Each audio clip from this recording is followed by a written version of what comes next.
Ya, Himalaya Range. Banjaran Himalaya kan. Yang hujung kan. Yang hujung tu gunung-gunung. Puncak-puncak gunung kan. Lepas tu kita akan tengok ni. Macam Putih. Macam Putih, macam Putih. Macam Putih. Ni korang boleh tengok ni. Macam Putih ya. Iaitu fish tray.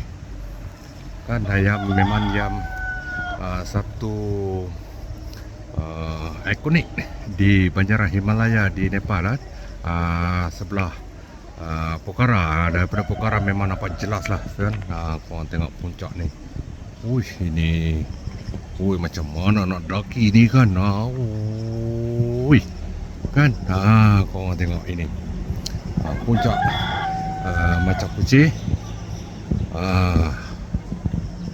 Ini memang tinggi lah. Korang tengok.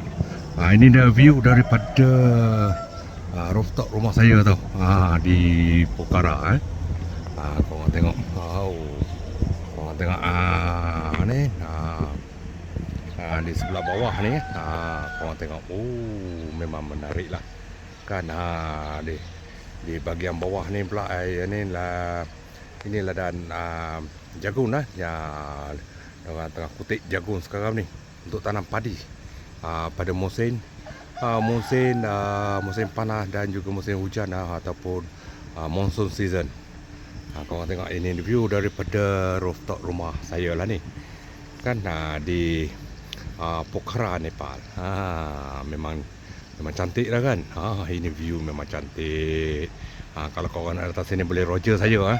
Roger Pendaki Solo.